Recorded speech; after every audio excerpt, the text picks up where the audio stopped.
15 വയസ്സ് പ്രായമായ എല്ലാ വിദേശികളും അവരുടെ വിരലടയാളം ജവാസാത്തിൽ രജിസ്റ്റർ ചെയ്തിരിക്കണമെന്ന് സൗദി ജവാസാത്ത്. അല്ലാത്തവർക്ക് ജവാസാത്തിന്റെ സേവനം ലഭിക്കുകയില്ലെന്നും അധികൃതർ അറിയിച്ചു. അവരുടെ വിരലടയാളം രേഖപ്പെടുത്തിയിരിക്കണമെന്നും അല്ലാത്തവർക്ക് ജവാസത്തിന്റെ സേവനം ലഭിക്കുകയില്ലെന്നും സൗദി ജവാസത്ത് വക്താവ് ക്യാപ്റ്റൻ തലാൽ അൽ ഷൽഹൂബ് നിർദ്ദേശിച്ചു. 15 വയസ്സിന് താഴെയുള്ള കുട്ടികളുടെ വിരലടയാളം രജിസ്റ്റർ ചെയ്യണമെന്ന് നിർബന്ധമില്ല.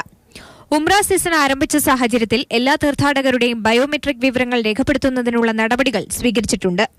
സൗദിയിൽ ഹജ്ജ്, ഉംറ വിസകളിലും സന്ദർശന വിസകളിലും എത്തുന്നവരുടെയും ബയോമെട്രിക് വിവരങ്ങൾ കവാടങ്ങളിൽ വെച്ച് രേഖപ്പെടുത്തി മാത്രമേ രാജ്യത്തിനകത്ത് പ്രവേശിപ്പിക്കുകയുള്ളൂ. സാങ്കേതിക വിദ്യകളിലൂടെ ലക്ഷക്കണക്കിന് പേരുടെ ബയോമെട്രിക് വിവരങ്ങൾ രജിസ്റ്റർ ചെയ്തിട്ടുണ്ട്. വിവിധ കുറ്റങ്ങളിലും മറ്റ് നിയമലംഘനങ്ങളിലും പിടിക്കപ്പെട്ട് നാടുകടത്തുന്നവരുടെ വിരലടയാളങ്ങൾ രേഖപ്പെടുത്തി മാത്രമേ നാടുകടത്തുകയുള്ളൂ. പിന്നീട് ഇവർ വീണ്ടും സൗദിയിൽ പ്രവേശിക്കാതിരിക്കാനാണ് ഈ നടപടി. ജവാസത്ത് ഓഫീസുകളിൽ വിരലടയാളം രേഖപ്പെടുത്തുന്നതിനായി കവാടങ്ങളിലും ജവാസത്ത് ഓഫീസുകളിലും മതിയായ സൗകര്യങ്ങൾ രേഖപ്പെടുത്തിയിട്ടുണ്ടെന്നും അദ്ദേഹം പറഞ്ഞു. News bureau, Dammam. Dammam Riyadh railway വേഗത മണിക്കൂറിൽ 300 കിലോമീറ്ററായി ഉയർത്തുമെന്ന് സൗദി റെയിൽവേ മേധാവി. 2 ഘട്ടമായാണ് ദമാം റിയാദ് തീവണ്ടികളുടെ വേഗത കൂട്ടുകയെന്നും റെയിൽവേ അറിയിച്ചു. ദമാം റിയാദ് റെയിൽവേ പാത ഹറമൈൻ റെയിൽവേയുടെ നിലവാരത്തിലേക്ക് ഉയർത്തുമെന്ന് സൗദി റെയിൽവേ മേധാവി മുഹമ്മദ് അൽ സുവൈക്കത്ത് പറഞ്ഞു. ഘട്ടമായാണ് ദമാം റിയാദ് തീവണ്ടികളുടെ വേഗത കൂട്ടുക.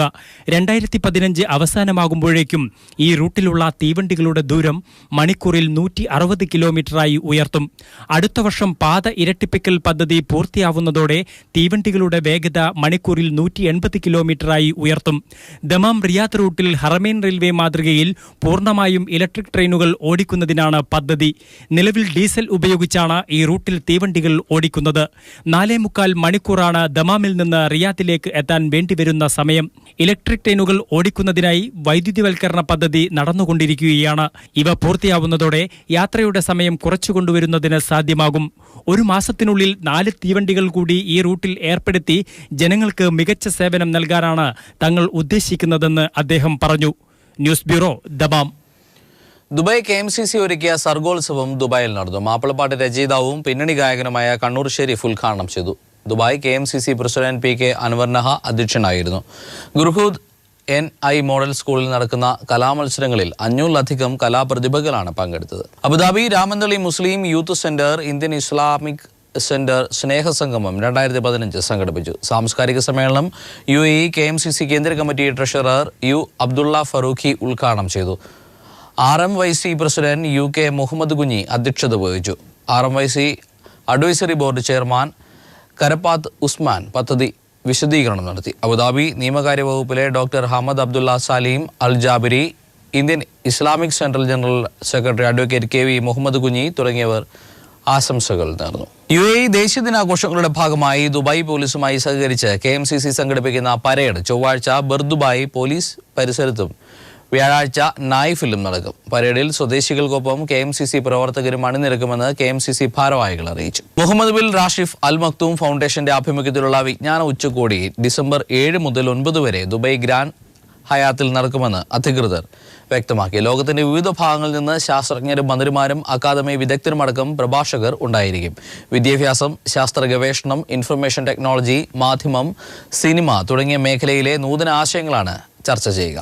കുവൈറ്റിലെ പ്രമുഖ ഹൈപ്പർ മാർക്കറ്റ് ശൃംഖലയായ ലുലു ഹൈപ്പർ മാർക്കറ്റ് സംഘടിപ്പിച്ച ഫോർച്യൂൺ ഡ്രൈവ് പ്രൊമോഷൻ ഭാഗ്യശാലികൾക്കുള്ള സമ്മാനങ്ങൾ അൽറായ് ബ്രാഞ്ചിൽ വിതരണം ചെയ്തു. 1ാം സമ്മാനമായ 4 നിസാൻ പാച്ച് ഫെൻഡർ കാറുകൾ റഫീഖുൽ ഇസ്ലാം ഹസാരത്ത്, മനാൽ മഹമ്മദ് സലീം, തായ ബത്വ, ഹൈസാം ജവാദ് അബ്ദു തുടങ്ങിയവർക്ക് നൽകി. കൂടാതെ 100 ദിനാറിന്റെ 60 ഗിഫ്റ്റ് വൗച്ചറുകളും ഭാഗ്യശാലികൾക്ക് വിതരണം ചെയ്തു. നിലാവ് കുവൈറ്റ് ക്യാൻസർ ബോധവൽക്കരണ സെമിനാർ സംഘടിപ്പിച്ചു. പ്രശസ്ത ക്യാൻസർ ചികിത്സാ വിദഗ്ധൻ ഡോക്ടർ VP ഗംഗാധരൻ മുഖ്യപ്രഭാഷണം നടത്തി. പുതിയ ക്യാൻസർ ആശുപത്രികളെക്കാൾ ക്യാൻസർ തടയുന്നതിനും പ്രാരംഭ ദിശയിൽ കണ്ടെത്തുന്നതിനുമുള്ള സംവിധാനമാണ് കൂടുതലായി വേണ്ടതെന്നും ക്യാൻസർ ഒരു മാറാരോഗമല്ല, നേരത്തെ കണ്ടെത്തിയാൽ പൂർണ്ണമായും ചികിത്സിച്ച് മാറ്റാൻ കഴിയുന്നതാണെന്നും ഡോക്ടർ VP ഗംഗാധരൻ മുഖ്യപ്രഭാഷണത്തിൽ അഭിപ്രായപ്പെട്ടു. ഹബീബുള്ള മുറ്റിച്ചൂർ അധ്യക്ഷത വഹിച്ചു. കേരള ലവേഴ്സ് അസോസിയേഷൻ മാതൃഭാഷാ സമിതിയുടെ ആഭിമുഖ്യത്തിൽ കാവ്യസന്ധ്യ സംഘടിപ്പിക്കുന്നു. നവംബർ 28 ശനിയാഴ്ച അബ്ബാസിയ കലാ സെന്ററിലാണ് പരിപാടി സംഘടിപ്പിച്ചിരിക്കുന്നത്. കൂടുതൽ വിവരങ്ങൾക്ക് സ്ക്രീനിൽ കാണുന്ന ടെലിഫോൺ നമ്പറിൽ ബന്ധപ്പെടണം. വിശുദ്ധ ഖുർആൻ അറിവുകളുടെ അക്ഷയഖനിയാണെന്ന് യുവ പ്രബോധകനും ജുബൈൽ ഇൻഡസ്ട്രിയൽ കോളേജ് പ്രൊഫസറുമായ അർഷദ് ബിൻ ഹംസ അഭിപ്രായപ്പെട്ടു. Al Khobar Islahi centre professional wing കൂട്ടായ്മ ഫോക്കസ് സംഘടിപ്പിച്ച 13ാമത് ഇന്ററാക്റ്റീവ് മീറ്റിൽ ഖുർആനും ശാസ്ത്രവും എന്ന വിഷയത്തിൽ സംസാരിക്കുകയായിരുന്നു അദ്ദേഹം.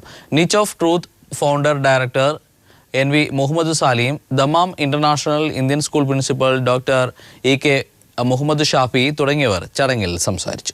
നവയുഗം കോബാർ മേഖലാ കമ്മിറ്റിയുടെ സംഘാടനത്തിൽ ഡിസംബർ 11 മുതൽ ജനുവരി 1 വരെ റാക്കയിൽ സംഘടിപ്പിക്കുന്ന സഫിയ അജിത് മെമ്മോറിയൽ ക്രിക്കറ്റ് ടൂർണമെന്റിന്റെ ലോഗോ പ്രകാശനം Dammam Indian international school managing committee chairman doctor Abdul Salam നിർവഹിച്ചു. കൂടുതൽ വിവരങ്ങൾക്ക് സാം സിറ്റിയുമായി ബന്ധപ്പെടാമെന്നും അധികൃതർ അറിയിച്ചു. അസീർ പ്രവാസി സംഘം ഷെല്ലൻ യൂണിറ്റ് സമ്മേളനം അസീർ പ്രവാസി സംഘം കേന്ദ്ര കമ്മിറ്റി പ്രസിഡന്റ് സുരേഷ് മാവേലിക്കര ഉദ്ഘാടനം ചെയ്തു. യൂണിറ്റ് സെക്രട്ടറിയായി അബ്ദുൽ ജലീൽ, പ്രസിഡന്റായി അനിൽ, ട്രഷററായി ലക്ഷ്മണൻ എന്നിവരെയും 11-അംഗ എക്സിക്യൂട്ടീവിനെയും തിരഞ്ഞെടുത്തു.